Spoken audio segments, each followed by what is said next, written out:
first initial cases from Shillong trafficked to Kamatipura in Mumbai. Or we have just rescued 2 girls from Shillong who have been brought here, as domestic help, but they were sold in the red light area. Hasina Kharbhih is a trailblazing social entrepreneur and activist. As the founder of Impulse NGO Network, she has championed the fight against human trafficking, impacting thousands of lives across India and South Asia through her innovative Impulse model. A visionary leader, she empowers communities, promotes women's rights, and relentlessly advocates for justice and equality.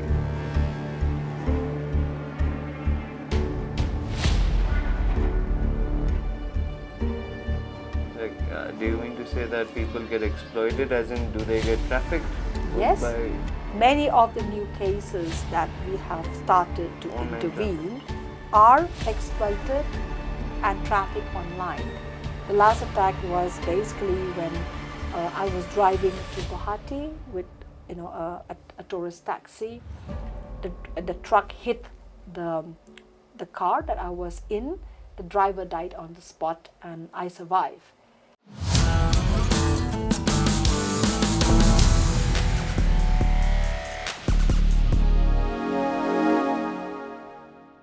In the podcast with Amit Baruah today, we delve into the harrowing realities of human trafficking with Hasina Kharbhih, the founder of Impulse NGO Network. Hasina shares her eye-opening journey starting from the stark realization that trafficking was happening right in her home state.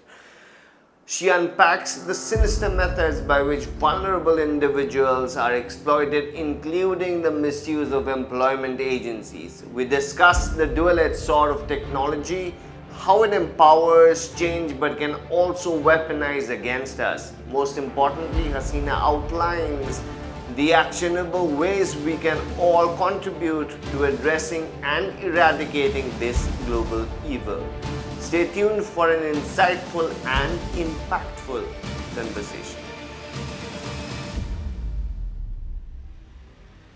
Thank you so much for bringing out time, for making time and having a conversation with me at this moment. Thank you. Thank you, Amit. It's wonderful to be having this conversation with you. And I think it's lovely that you started this podcast. And I hope this conversation will send some strong messages to all the followers. Absolutely. When we talk about messages and changes, there's nobody better who has done this. Thank you so much again. Right. So tell us about your early life and what inspired you to,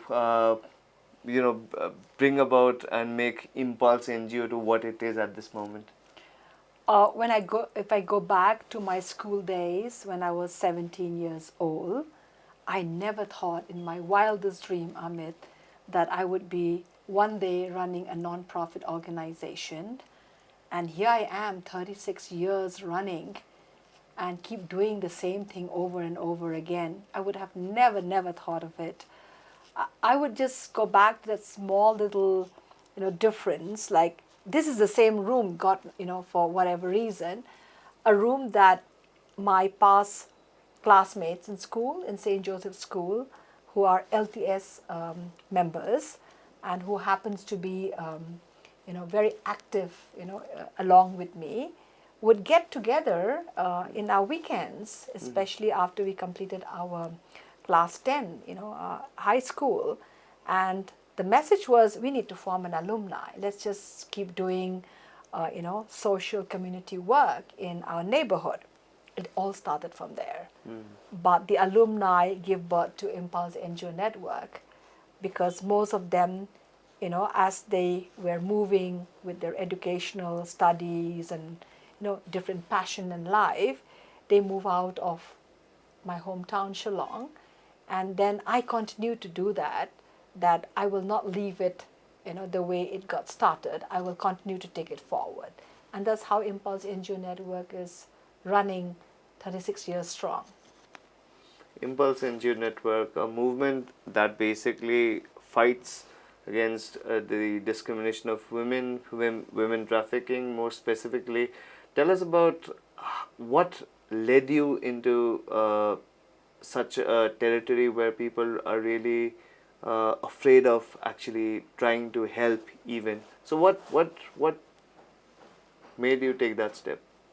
It was way back when the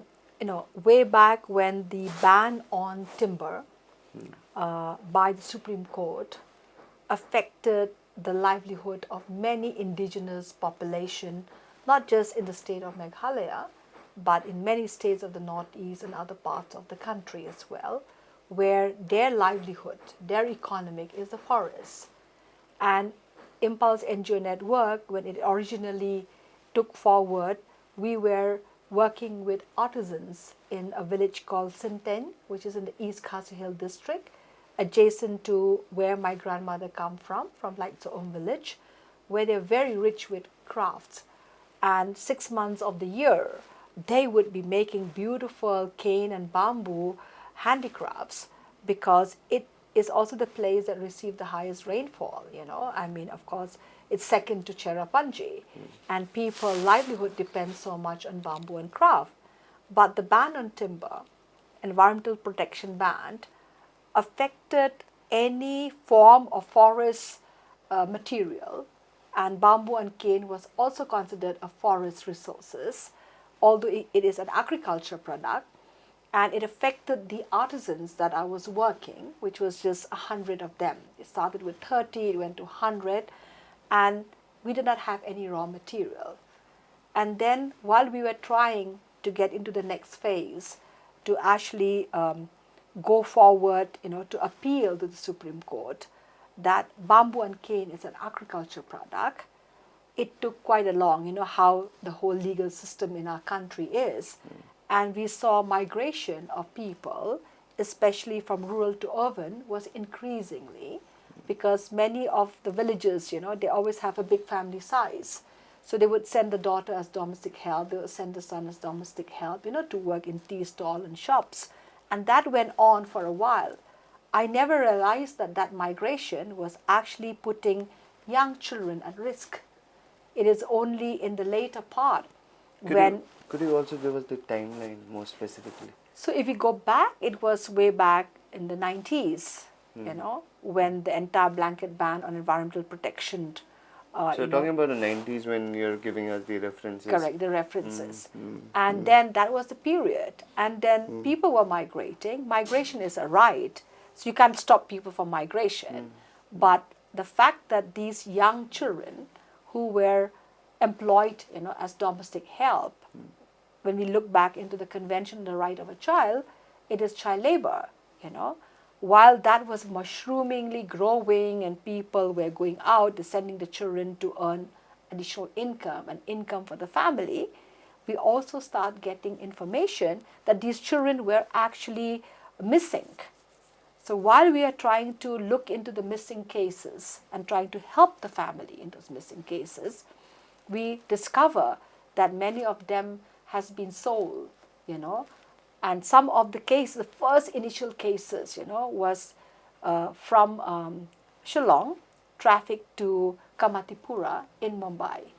And if I remember that particular, Southeast Asia conference that I was invited in Kolkata by Manabendra Mandal, who happens to be my mentor over the years, who inspired me to work on the issue of human trafficking, invited Impulse NGO Network. And there it was like I was sitting in one corner, Amit, trust me. I was like listening to all these development professionals and a non-profit organization, coming from all over the country and from our South Asia region, talking about what is human trafficking, talking about how it happened, talking about the linkages between labor and human trafficking, and how how exploitation takes place and how modern day slavery still exists. And I stood up, from one corner and saying, I want to share something about the state I represent and the region I represent, about the blanket ban on environmental protection and the push factor that children were missing, and some of them are found to be doing labor work. And then they said, that is human trafficking, Hasina. So for me, that was the opening of a Pandora box. that what was happening in our own state and our neighboring states in the Northeast is actually human trafficking, when somebody is being taken for, an exploitative work, and who are not paid, or is an underage and they're being bonded. That is human trafficking. But then what I did was, I didn't have a solution then. I did not know what to do. So what I did, I stood up and I said, if you find any children, any young girls that are from Meghalaya or the northeast of India, please get in touch with us. We would definitely like to intervene. And that's it. The conference got over. I met, late Vipula Kadri, who started Save the Children in India, and Roma Del Babrata, from Stop India, and what we call it, Mighty Nepal team. All of them, I met all of them there, and I came back. And in a few days, I was just realizing, should we do something more? So when I got back, and I spoke to my other board director, because by, in the way 1999, we already registered into a full-fledged organization. So we already have a board, a simple board, and a young team together. And I said, we should do something. So Rosanna said, what do we do? How do we do? How do we go about it? And those were the initial years that internet was still a new thing, happening. And all of us doesn't have a Wi-Fi. You have to actually get a LAN connection, and many of us cannot get the LAN connection. I would come to a cyber cafe every evening in Police Bazaar, sending emails, or I would type everything in a PC, put it in a floppy, commit to a cyber cafe, and start sending the email. So I did a small campaign with my team, where we sent emails to all the almost 85, 90 participants of the South Asia Action Against Trafficking and Sexual Exploitation Conference. Whoever I met there, I collected all the contact, and I said, hello, good evening, good afternoon. That's how I was writing, depends on which time of the day I was sending the email, and telling them, I hope you remember who I am. I represent Impulse NGO Network. I was speaking about, who we are, where we work, and the challenges we are facing in the northeast of India. If you find any children, women from the northeast, young girls, young women, please get in touch with us. We would like to work together and save their life. We want to end human day slavery. And in 2 months, we received an email back from Prerna, Preeti Patkar and Praveen Patkar, the organization very well known in Mumbai that works in Kamatipura, and they said, we have just rescued 2 girls from Shillong who have been brought here, as domestic help, but they were sold in the red light area. And while we said, yes, we would like to intervene, and we could get into the steps to the process of it, because we had no clue how to go about it. And then another email came back and said, we have another girl from Tripura, So they were the first 3 cases that got our hands on intervention. And what the organization then decided, that whatever steps we take, we will take the law as the Bible of interventions.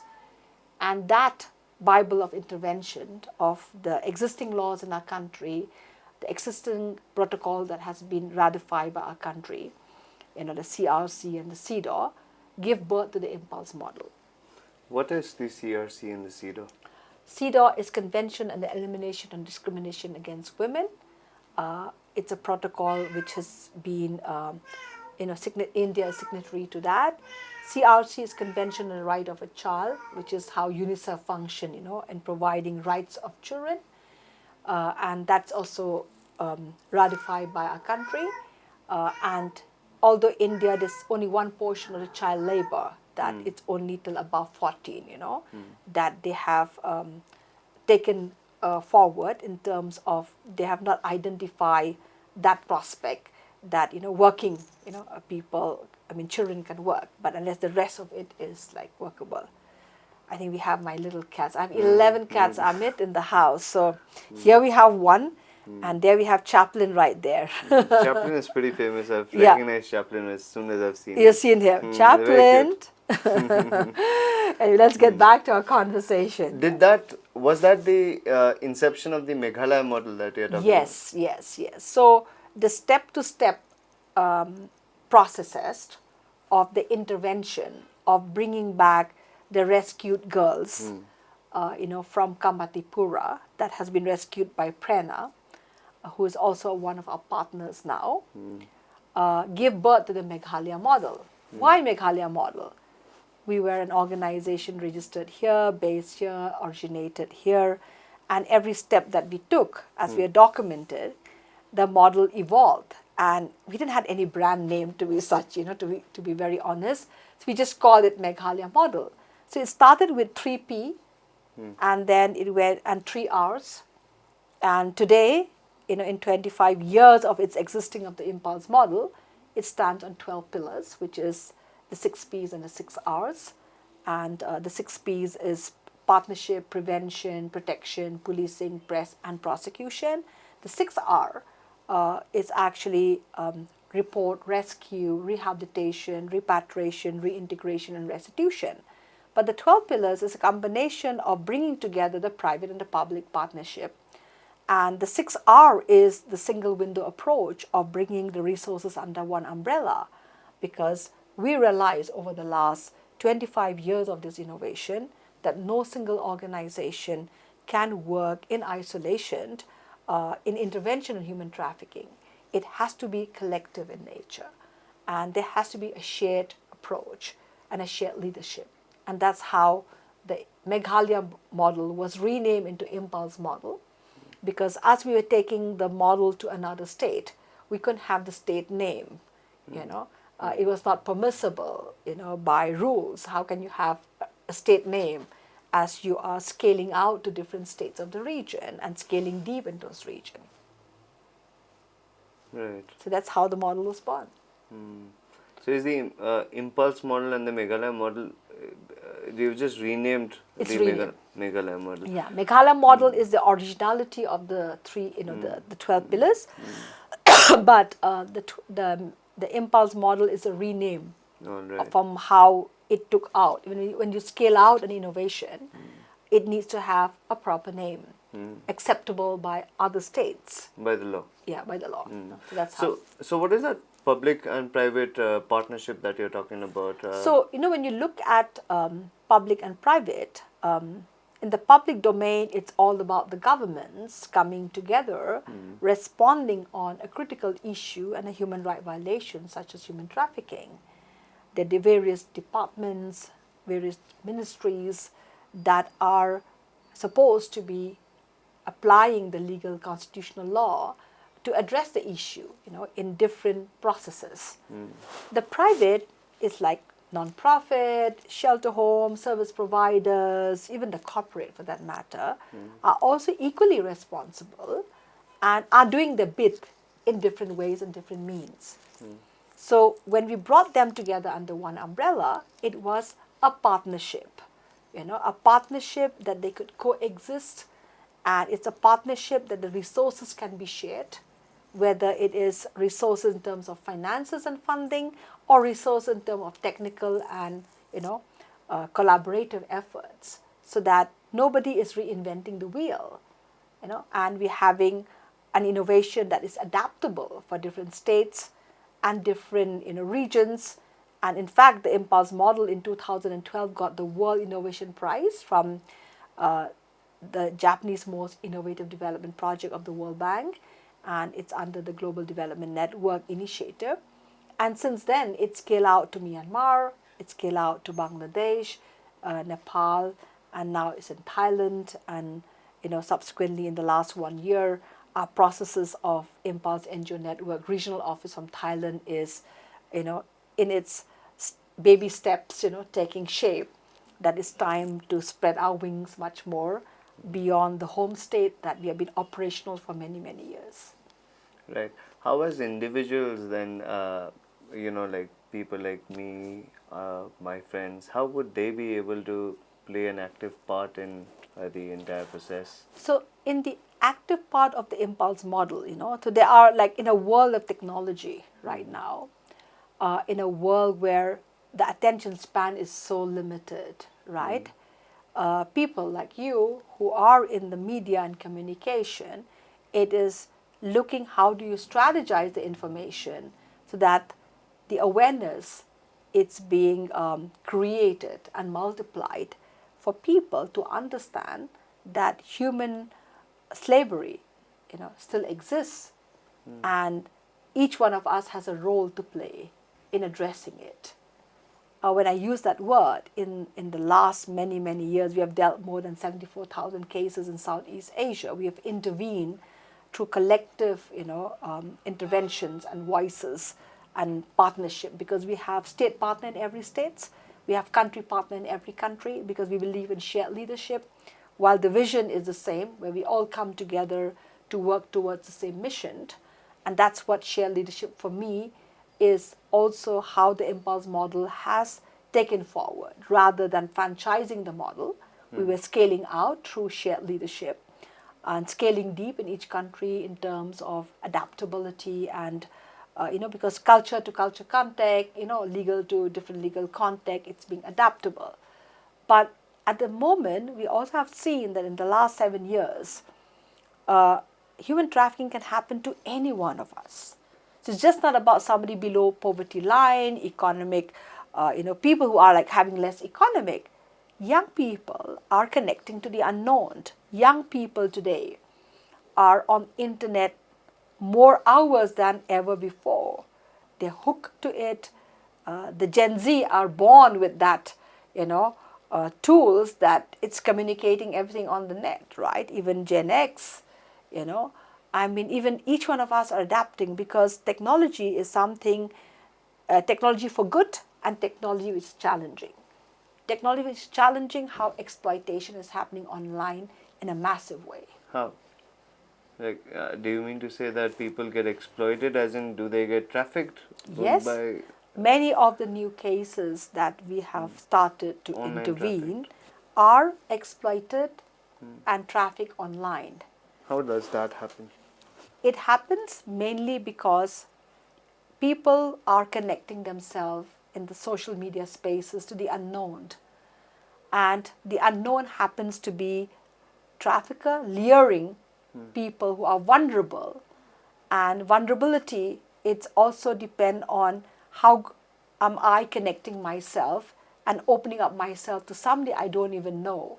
It could be a relationship that they're connected to, a friendship they're connected to, the trust that they build on people who seems to be giving them all the support, and then they realize that one fine day they're exploited, because we've seen cases where a girl would, get hooked into a relationship, and starting dating, and then realize that the person is exploiting her in terms of using, what we call unwanted videos and, tapes, which are intimate to them, and getting them to involved in trafficking, where most of the pornography side are also using these kind of tapes that are being sold, right?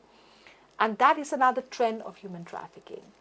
The other is like we can also look today is like social media, for instance, the whole internet space today, it's a marketplace. It's created for the marketplace. It's created for the connect. If you're looking at Facebook, for instance, or Instagram, for instance, it was creating for people to connect. But that has become more of a public domain where people are connecting to one another. But sometimes a lot of the people are so hooked to that place that their emotion are being spilled over in the social media. If they're sad, the sadness is appearing. If they're happy, the happiness is appearing. And if they feel, some people have even come to the stage when they're happy, they share so much. When they are sad, they're sharing things which are sad. They have a breakup, they share everything that they're breaking up. And then they will sometimes go online and offline, not realizing that today the machine learning is being used by traffickers who are completely tech people being hired by this nexus of human trafficking to look at the vulnerable side of an individual through the AI that they're using. Because AI is used as a tool for markets in studying behavior of peoples and pattern, because you're selling an item to them, you're trying to hook.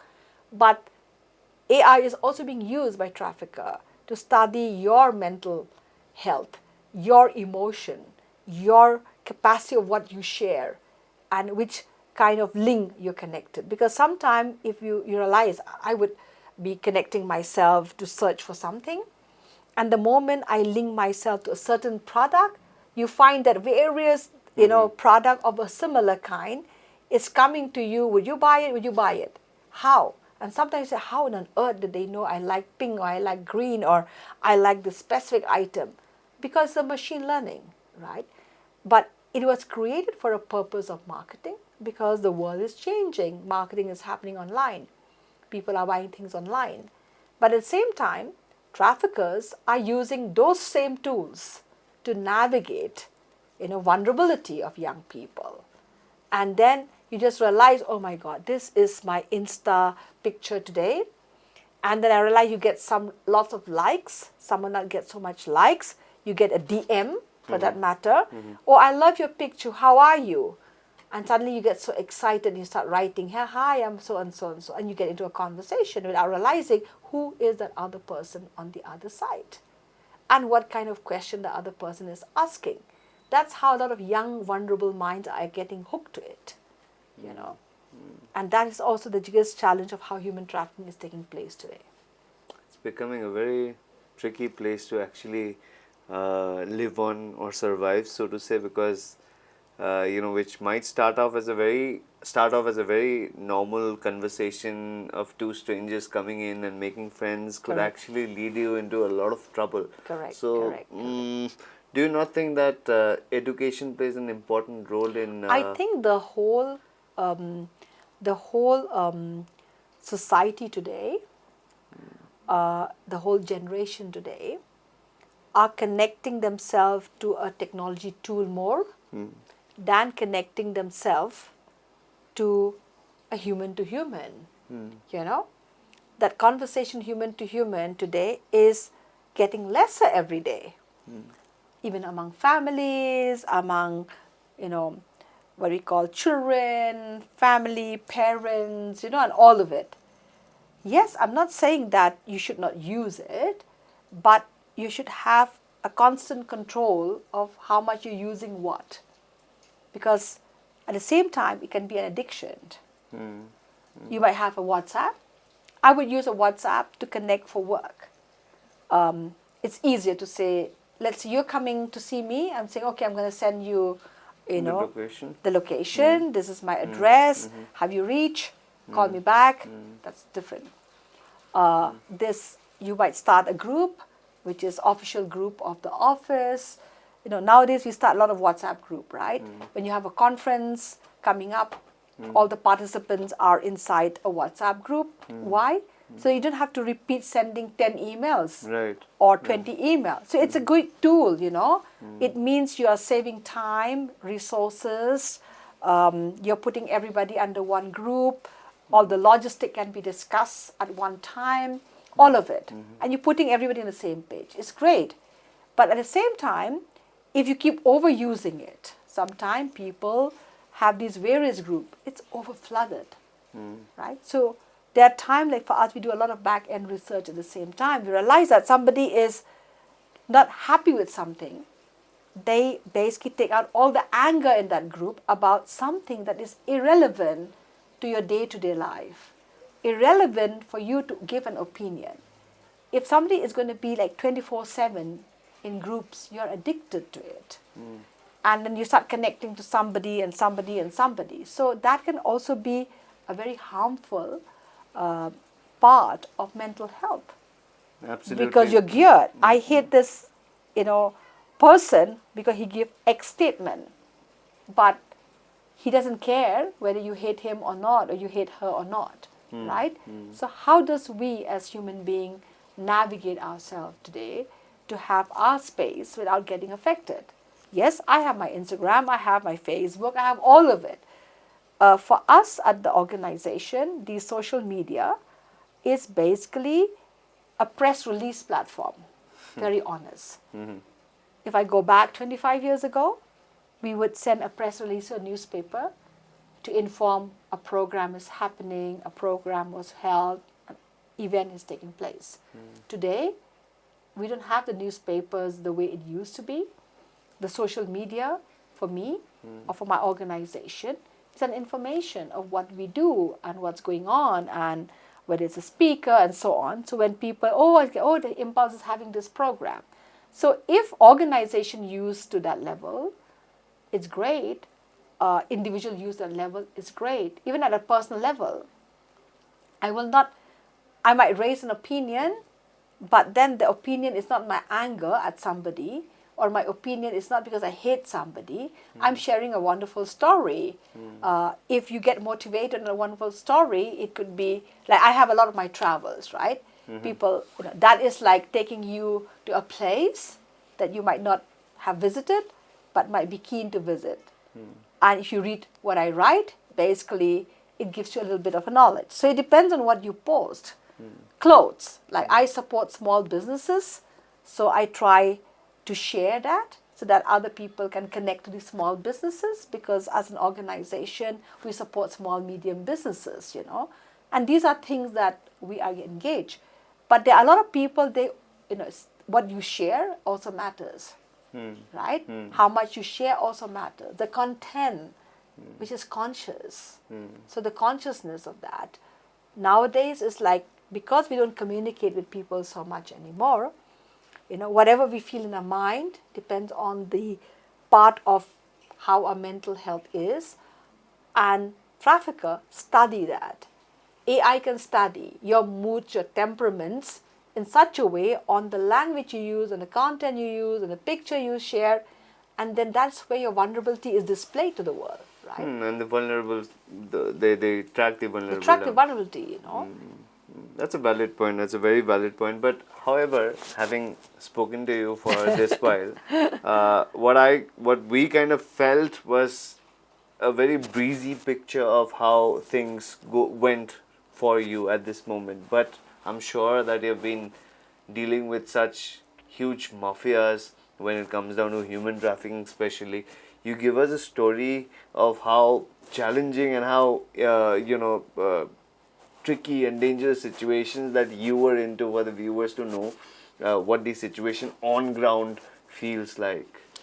Well, when I look back, the first, I would say, risk that I unconsciously, face without realizing that the nexus mafia on human trafficking is enormously powerful, is when Ella Sangma, one of our rescued survivors, who's also the campaigner. I can mention her name because she is a campaigner. She's part and process of our organization. When she had to give evidence, as a witness in the court, in T. Hazari court in New Delhi, and the letter came where she is supposed to go and give her statement. She was the only girl among the 400 who have been repatriated back to Bangladesh, repatriated back to Nepal, who was still there willing to give a statement against, the trafficker. And her statement was so important. Needless that I know, when that, letter came, since she was already repatriated to Impulse, and she was under our custody at that point of time. And those were my initial years, on this whole journey of the Meghalaya model, which is today the Impulse model, evolving. She's one of those cases, powerful cases. And the lawyers of the trafficker came to see us in Shillong, and I never knew a clue, like trying to give us all the help and so on. But this girl was so vigilant because she somehow recognized the face of the person, but at that point of time, she was still, trying to gain trust of Impulse and myself and all. They're not willing to tell a lot of things that's happening. And we traveled in the same flight. And then when we reached Delhi in the airport, that was a time which is turning point. She told me, no, let's go to the bathroom. And I said, okay. So I went with her. And then these two lawyers, who was representing the trafficker, They said, okay, we'll wait for you here. And then they said, no, keep the luggage here. And she said, no, I need to change something. I said, no problem. So I took the trolley to the bathroom, the ladies' bathroom, took her, and she told me, you know what? That man is the lawyer of the trafficker. We'll be in trouble. That was the first high risk alert for me, and not knowing what next to be done. Trust me, we both just went out from a different gate from the airport and decided to, at the blue, call friends in Delhi to give us a place to stay because we didn't want to be tracked in any hotel. And then second day was going to the court and then seeing so Bhaktiram Pandey, who got a life imprisonment because of Ella Sangma's statement in court, the powerful statement that became the landmark judgment, sent all the people around her. And imagine, like, I had no clue that half of them are mafia standing outside the court trying to really buy off, the witness, which is Ella, and trying to indirectly persuade me that she should not give any statement in court. Because they realized her statement of recognition would mean that he would be getting a life imprisonment. And for me, I didn't even know most of them. And then they came down, they're begging on Ella, begging on me, And I was like looking at them, I was getting really confused. And then Ella looked at me and she asked me, she said, what do? I said, just tell the truth. She said, but if I tell the truth inside, you and me will have to run out of this. That was the first threat that I faced firsthand with her. And when I look back, we would have been killed outside the court, definitely, knowing later who the trafficker was, who owned GB Road in Delhi, where Ella, was trafficked and exploited. And we ran and they were searching for us and they couldn't get it. That was one of the opening of the fact that whatever I am trying to intervene or trying to save life or whatever our organization was standing for or all the partner organization are coming together, I only knew that the risk is going to be more as we actually take further, in intervention like prosecution, getting a prosecution happen. And that was the first risk. Second risk was definitely I was attacked outside the court because of, the cases that I was intervened, which is still a pending case for many years. Is this a different story or the Yeah, same story? no, this is a different story altogether.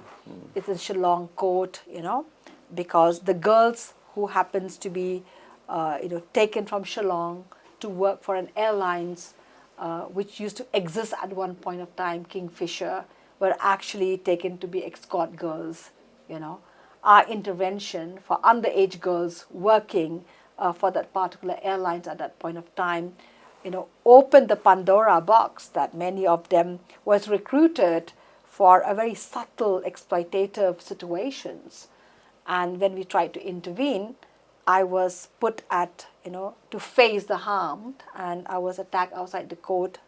I was being, told not to basically go further in the intervention of the court filing and the case filing and the FIR that I took forward. Then secondly, the biggest attack that happened on me was when Impulse NGO Network, when I filed the public interest litigation for the rat hole mining in Meghalaya in 2014. And that intervention started from 2007 to 2014. It was a long journey by itself. It required a very strategic processes that started with a rescue of a young girl and a young boy that our counterparts, Mighty Nepal, asked us that they have been sold in the rat hole.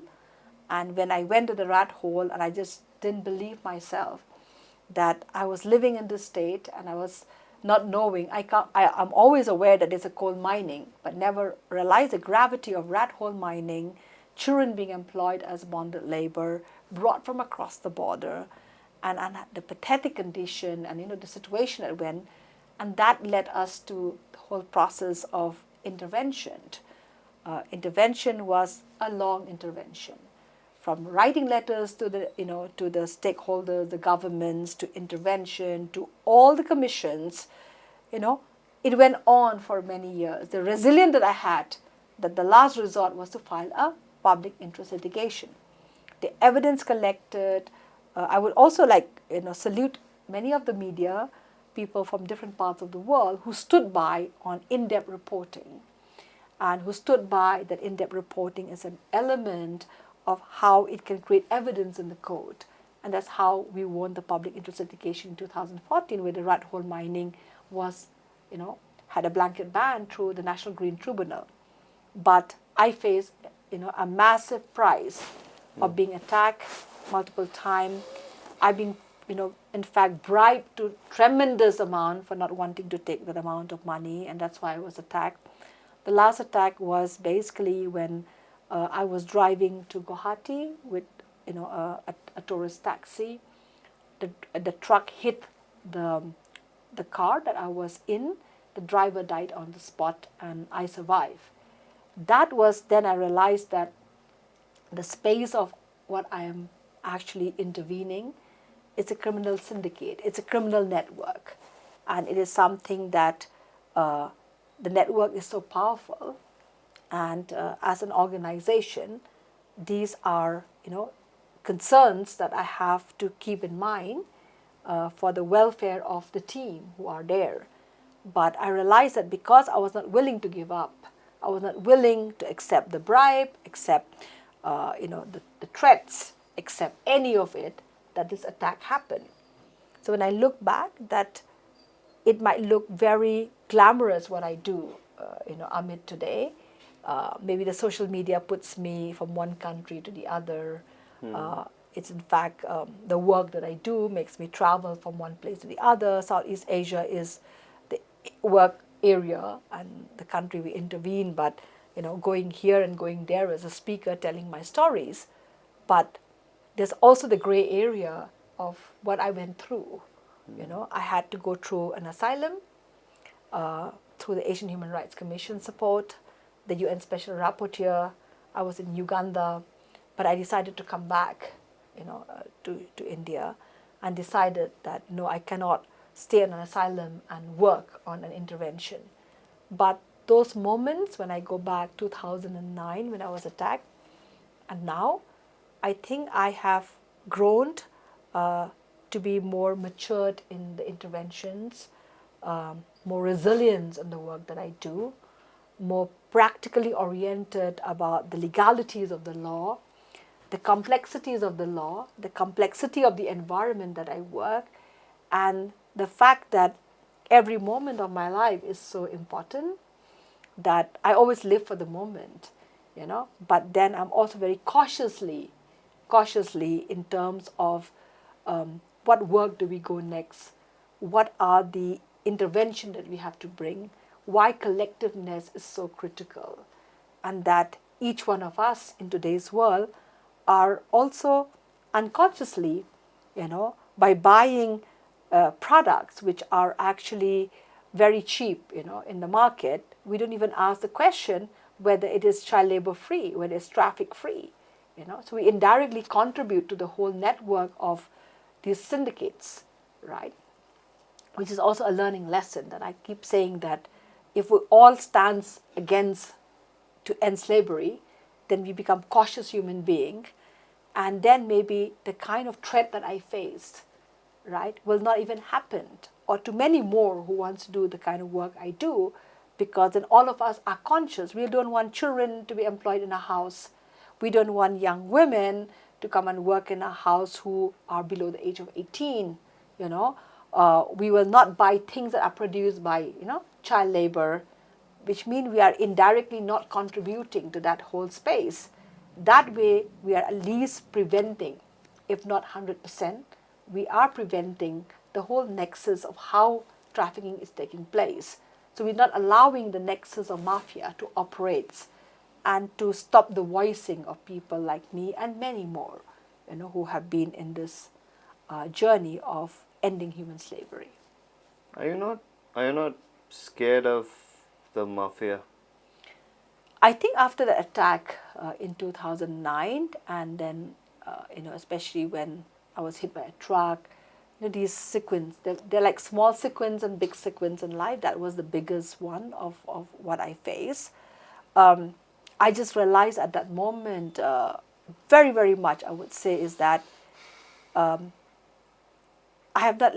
never learned to be scared, you know, in terms of what I feel is right, what I'm doing. And at the same time is that when you know that you've already, trying to make a change in this world, you have to accept that there will be the challenges that you have to face, and anything to do with a crime syndicate is also, shaking, people who have the money power, right? And if I want to make larger change, then I need to continue not to be scared. I will not say that in the initial year I was not scared. I was lost, I was scared, I was confused. I was trying to question myself, is this worth what I'm doing? But then when I see faces of the survivors whose life has changed, when I look today, Amit, the kids who have been rescued from the coal mine, Sharon Rai is my hero, He is actually a chef now. His brothers and sisters finished their, the graduation. So from the mine to graduation, they inspire me to continue to do what I do, And I also realized that without them, I would not be sitting here and talking to you, because there were incidences in the mines, collapse of the mines, and all of the situation. If it was not Sharon, I would have not been alive. So there are many incidences. So if these young kids could actually be superheroes out there, right, to stand by, the campaign I do, then definitely they're giving me more strength to who I am. So you are also constantly living in a war-like scenario. Yes, I would say today, in the last 7-8 years, impulse model have concentrated more on the impulse model prevention.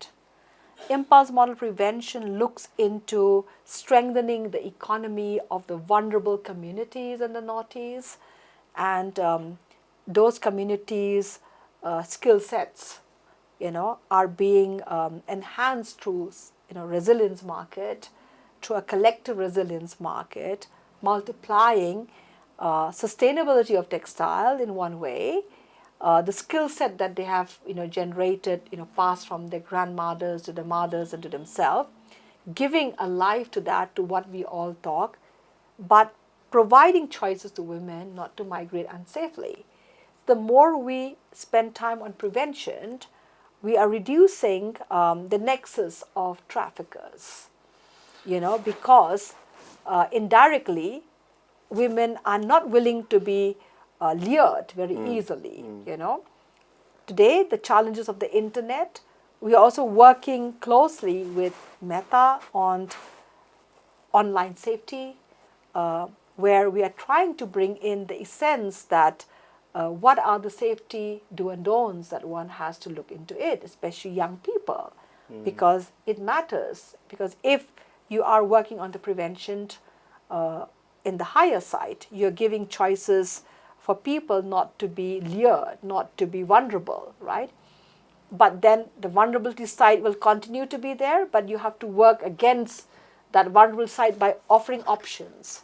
So the birth of Impulse Social Enterprise, which is a hybrid of the mother organization Impulse NGO Network and the brand Impulse Empower, it's actually a prevention mechanism of introducing sustainable textile as an economic upliftment of the vulnerable communities, especially those who have skill set, who are artisans in the region. No, my question was, aren't you living in a war-like situation where you're constantly on your toes? Do you feel? I do very much, because like Myanmar is one of the country we have worked for 12 years.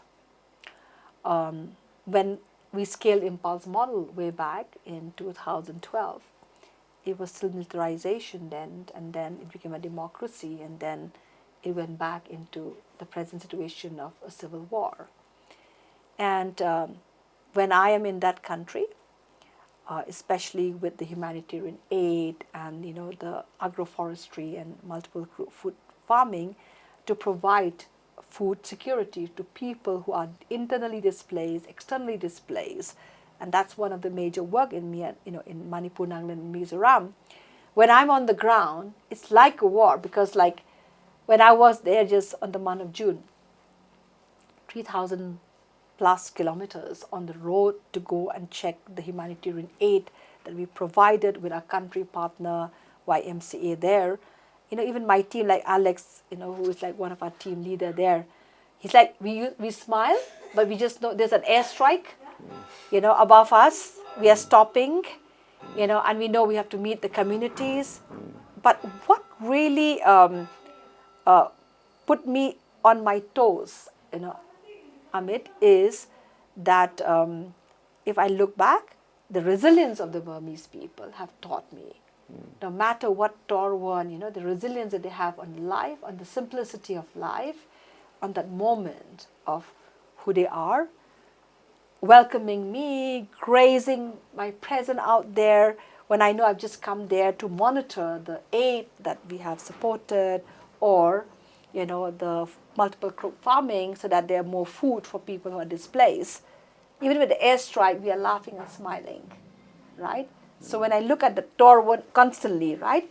But the people around me gives me so much of that support and resilience.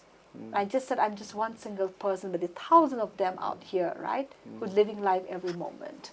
So I think I tend to just brush that away. I detach that myself from it and live at the most important part of humanity. Lovely. Right. As we come to the closing of this particular podcast, it's a very close one to my heart, because I have closely felt for women-centric issues. Your take on how a budding women change maker who is trying to make a change in the society, how would you help them by your words, guide them through, and help them achieve what they are trying to do by making a change in the society? Your words as to what is the way to success for that? Success for me comes from being comfortable in your own shoes. Success to me, it's being true to yourself. Success to me is never let down the trust that other has on, showing people passion, aspiration, and then you leave that halfway. Because when you do that, then you are not a change maker. A change maker, when they try to bring people along, try to bring people to trust that journey, try to bring people to see that their passion can be brought together collectively under a common vision, but you are not there to constantly, be pushing them to say it's possible. Possibility come when you are true to yourself, that you are not there for a job. You're not there because you need a paycheck at the end of the month. I'm not saying that money is not important. It is important, but when you get into any development work, activity, or anything of that, when the pay package is the answer, then you cannot achieve that success of changing the scenario of situation that you want to intervene as a change maker. So it's very important to be true to yourself. And when you are true to yourself, when you're consistent, when you have resilience, and you are like on the, I would say like on the move to continue to do what you do, things comes back to you in so more beautiful ways, and success is just the outcome of all the journey. And that is where happiness comes in, right? So it's not like I have to get this tomorrow, I have to get that tomorrow. No, it's about I have to get it done from my heart. And if I'm not trained for it, I'll work harder. So when even at this point of my life, Amit, I am learning new things like a child in technology, because I realize that the challenges is different today. It's not what I used to intervene 25 years ago. So if I'm not a curious child and I'm not willing to learn and unlearn different things, I would not be working on online safety, on collaboration with Meta and Instagram, and become like that young child again, right? So success only comes when you are opening the doors to address changes in this world, which is every day not the same. If I would say, hey, I have been in this field for 36 years, but I started off when there's no internet. The problem was different, the situation was different, the scenario is different. But the problem of human trafficking still exists, but the scenario is changing. The complexity is changing. So to be successful, you also have to be, continuing to gain knowledge by being just like a child going back to school, in your nursery.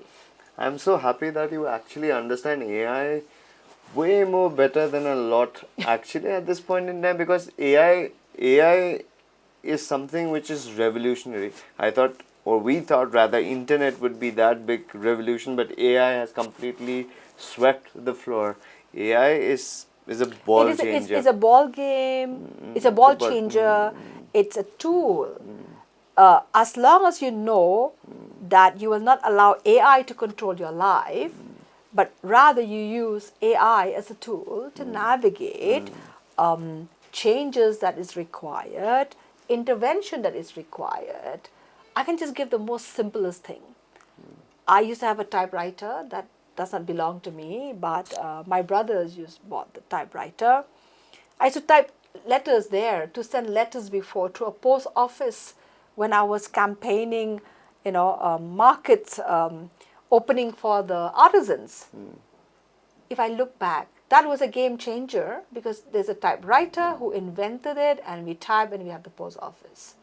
Then internet came. So I would say I evolved from a typewriter to a PC, to a floppy, to a disk, CD, a CD, a pen drive, a hard disk. And now a cloud storage. And then cloud storage. So if I did not open myself to be learning, I would not get impulse as an organization to evolve in today's time. Very beautiful. Very beautifully said. Very beautifully put. So you cannot evolve an institution. Many non-profit have died, closed down, shut down, continue to do the same old thing. But it also had to be the people who lead, the people who are there together. We have to grow and outgrow these things. There are certain things we might not like it. But the balance that I bring in it is that to constantly remind myself of the evolution that I went, and the importance of how it is. So when people say, oh, we have ChatGPT, it's important, but it should not control your language writing or your English writing, right? It can give you few navigation to put things faster, but it should not be dependent. You should not have a dependency syndrome. Absolutely. AI should be a navigating tool to detect, requirements of an interventions, a tool that can navigate it very well, but it should not be your dependency syndrome. So it's just like how the typewriter was and how AI is today. That's the best I can describe, because I went through the whole process. All right, one last question. Where can the change makers find Hasina Kharbhih? And will Hasina Kharbhih be there for them? Well, please follow our social media, our Instagram, our Facebook, Impulse NGO Network, Impulse Social Enterprise, to continue to see what we do and connect to us. Go to our website, impulsengonetwork.org. You can always be a volunteer, get engaged with us. Go to impulseempower.com. Be a conscious buyer to the beautiful handcrafted textile, where a lot of designers coming together, creating beautiful product, to be a contributing to the larger chain. That's where you can find Hasina Kharbhih. whether I'm there or not, this institution will continue to grow with new leadership and new expansion. Lovely. Why don't they make a film out of your story? Well, something is coming up very soon, and I think I cannot say that in public. Let them announce That's that in coming public. Thank you, Amit, for having My me pleasure. in your It was a podcast. beautiful conversation. We have gone through ups and downs of all heroic. I mean, it's a heroic journey, and every other hero goes through ups and downs, and then again bounce back to where Yeah, it is. You know? she is at this moment. Thank you so much. Been very Thank you. inspiring. Look at my Lola. I mean, she's been like diligently, sitting here in my interview without even, disturbing. Very patient. Very well trained. Right. All right, Thank then. you. Thank you so Bye-bye. much.